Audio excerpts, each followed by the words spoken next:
Hey guys, Low Tier for Life here with another series of duels. Well, there's only going to be two because it's really hard to find people who are willing to duel against this deck without either rage quitting or anything like that. But anyways, this time around it is Infernoids. Yeah, Devpro finally got updated. So happy about this because I am actually really hyped up for this deck. It's really fun. If you don't know, they're kind of like the antithesis to Quillforts. Um, if that makes sense. Uh, let's see here.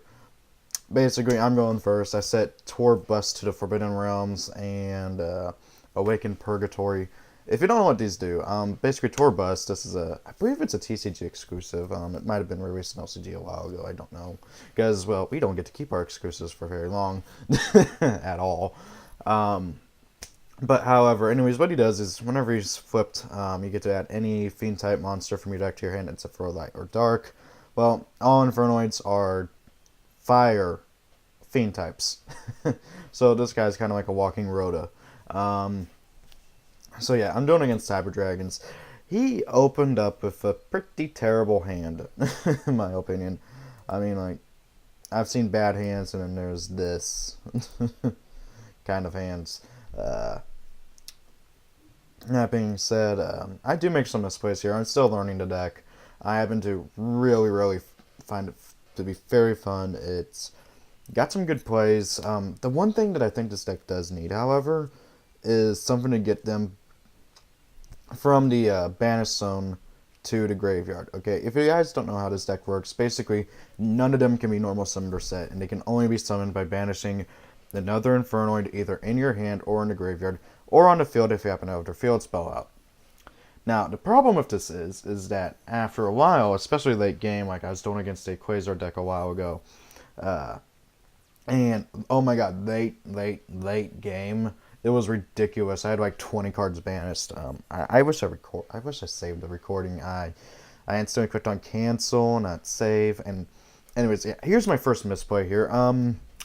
Yeah, I know that it says if you control a monster that's not an Infernoid, send this card to the graveyard. I figured, okay, if it's face down, it doesn't know if it's an Infernoid or not, so is it okay? And apparently it's not.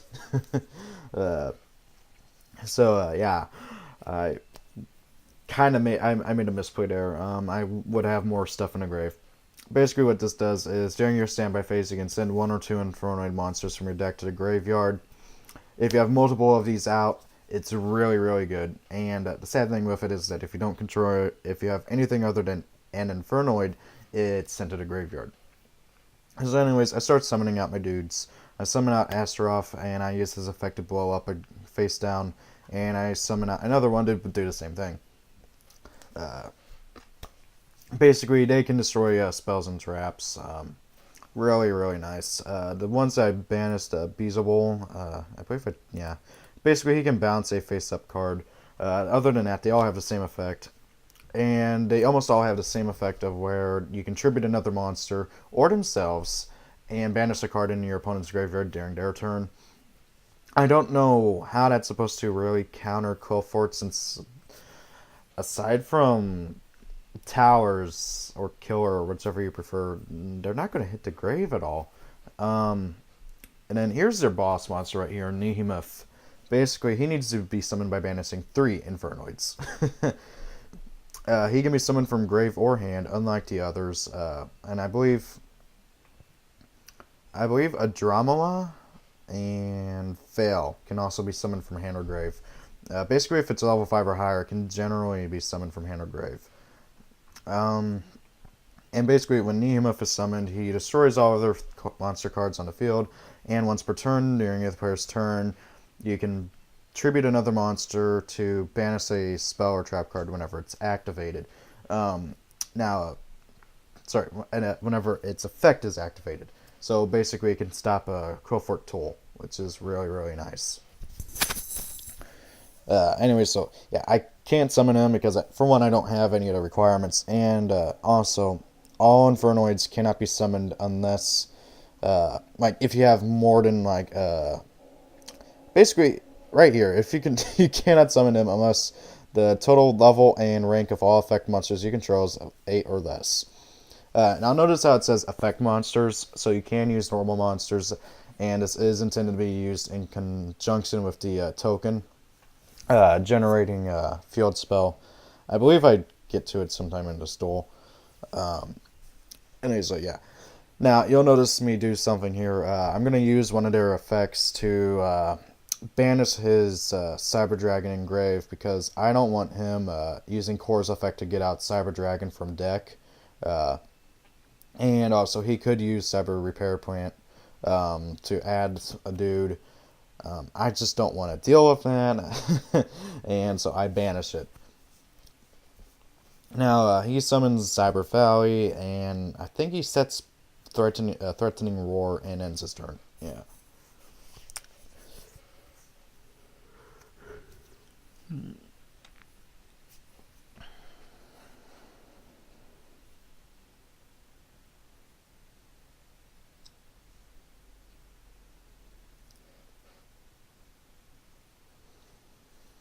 The next one I draw, Lucifugus. Basically, what he does is he can destroy a monster.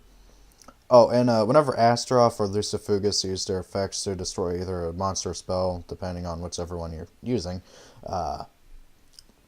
they can't attack that turn. So yeah, it doesn't really matter if he uses Threatening Roar because, well, the one that he can't attack anyways.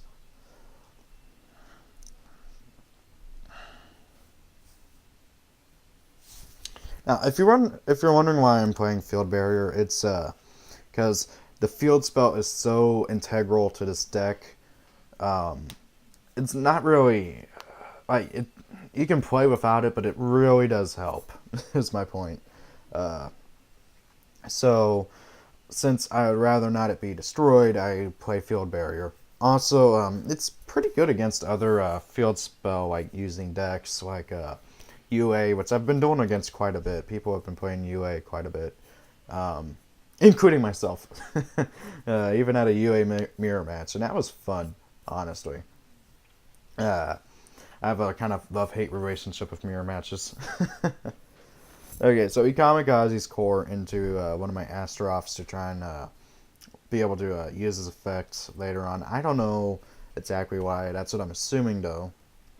But I'm just going to go ahead and use Astaroth's effect to banish it from grave. Oh, you know, now that I think about it, he was probably going to use Cyber Repair Plant. But I'd say no.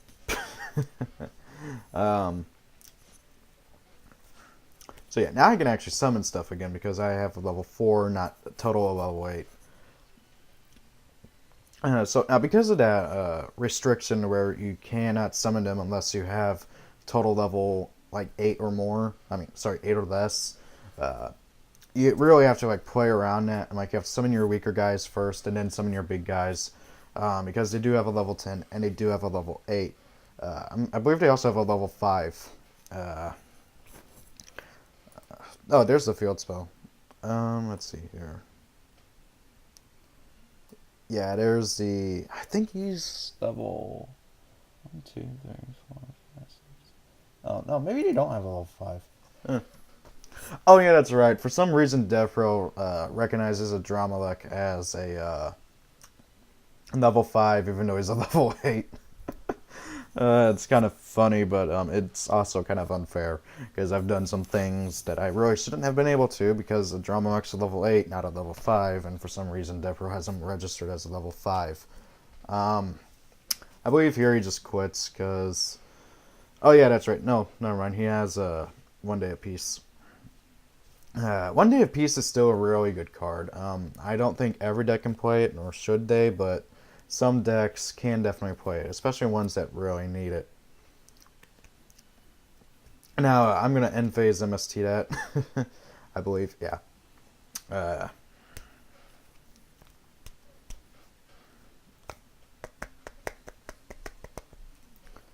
No.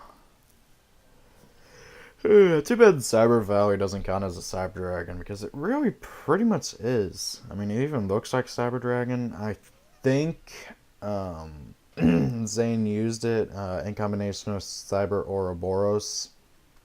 One of my friends has actually done that to me. If you guys don't know Cyber Ouroboros it's a card that's meant to be used in a combination of Fally. Basically, whenever it's banished, you get to draw a card. Or something like that. So yeah, you banish it with Fally's effect, and you get to draw 3 cards. Now, yeah, I understand why he just quits here. I mean, good God, dude, wow. Terrible draws. I wouldn't play 3 Power Bond, though. I'd play only 2. Did I ever do my Cyber Dragon deck profile? I think I did. I don't know. Anyways, on to the next duel. Super Heavy Samurais. I hope to have actually a deck profile of these guys sooner or later. I've been testing out a Gongan Zaka style build of Super Heavies. In other words, monsters only. And it's actually been working kind of well, and now my Devpro's freaking out on me. And no, I'm not the one playing Super Heavies. There we go. Okay, I have Nehemoth, Torbus, Lucifugus, and Asmodai? Oh, Adrammelech? Okay, I'm just going to call him by his actual name, Adrammelech. Basically, he's the one that for some reason is registered as level 5. I don't really get it. Let's see. After your normal summon this card, you contribute summon 1 level 7. Okay. Oh, maybe you have to have the actual like requirements. You have to have 2 tributes, maybe. Because it doesn't say anything about this card counting as 2 tributes. Even though it does in the anime, that would actually not be that bad. Yeah, Hippo is the worst Performa Pal out right now. Ah, what? Why no picture? Oh. Put up the picture last time. Anyways, I set Torbus, and pretty much just going to end my turn there. Yeah, he's playing Super Heavy Samurais, but he's playing I don't understand why he's playing Hip Hippo. I mean, maybe I shouldn't say that. I kind of understand what he's doing with Hip Hippo, but honestly, it'd just be better to play the new... where is he? Where is he? Please tell me he's playing him. Oh my god, please tell... Yeah, okay, cool. He is playing... I think that's still... He's playing 2 of them. Okay. Anyways, yeah, this guy right here. He lets you tribute himself to summon out a Super Heavy in hand. So I'd honestly rather play just him rather than Hip Hippo. I mean, as much as I love Performa Pals, I hate Hip Hippo. Okay, he's not entirely bad in the anime, but in real life they made him terrible. I'd rather have him count as 2 tributes. Like regardless of anything. I think having 2 tributes would be much better. So anyways, I summon out a Dramelech, or Asmodai is for some reason is listed as. I don't really get that. And as I said, he is actually a level 8, I believe. 1, 2, 3, 4, 5, 6, 7, 8. Yeah, 8. So, yeah, I technically should not be able to do some things that I have done with it. Anyway, so I go ahead and now if you're wondering why I didn't flip to Torbus first, it's because, as I said, I would not be able to. Like, if I were to have done that, I would not have been able to summon this. But I technically shouldn't have been able to anyways, because technically Adrammelech is level 8. But for some reason, Devpro has it listed at the level 5, so I don't get that. Maybe they got the... And now that I look at it, Adrammelech here, it looks like he's actually supposed to be a 2800. Okay, what the heck? Did it just get this entire card wrong? I'm like really confused about this now. Or these are 2 different monsters entirely.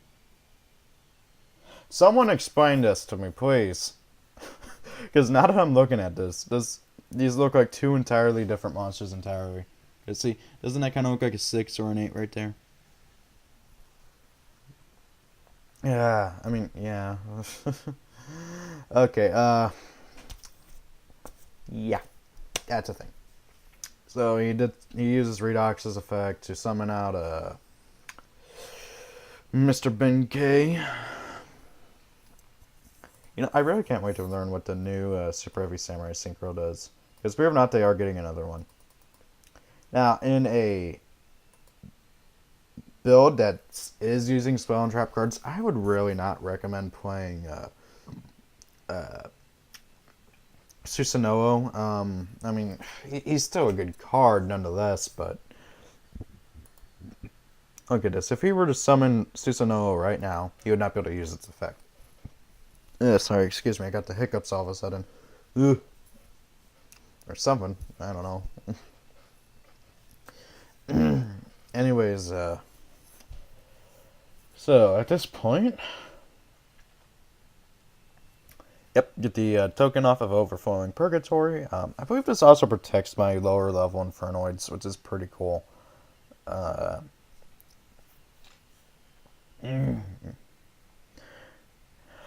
They need a faster way to generate tokens, and they also need a way to be able to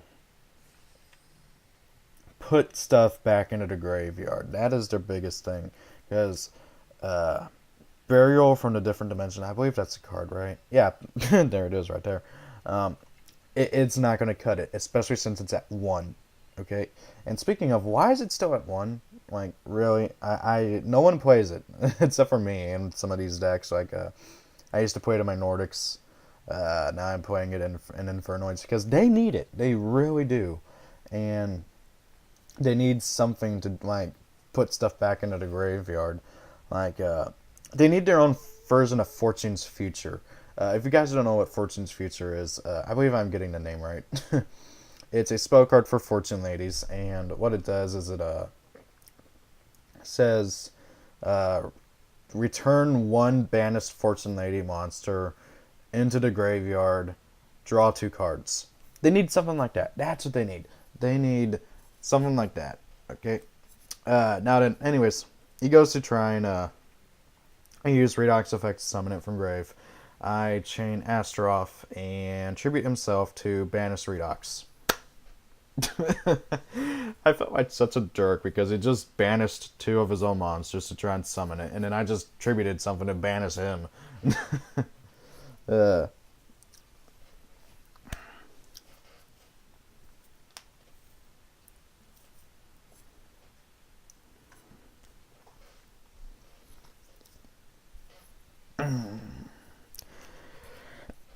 Now then, looking back at this, I misplayed here. Okay? Well, I didn't really do anything wrong because I didn't know what his face down was, but I really should have summoned Nihimeth right here and now. I should have summoned him right here and now, and then blew up everything and attacked for game. No, I didn't do that. I didn't know what that face down was. I mean, it could be something that gets an effect off after being destroyed by a card effect, for all I know. So I didn't do it. I mean, like, I thought, okay, I'm going to wait to see what he does, and I'm going to be doing that later, see if he summons anything. Well, pretty much everything goes wrong for me. And he keeps up the fight for a little bit longer. Like, I could have ended the game right then and there, but because I wasn't really thinking, that's not the case.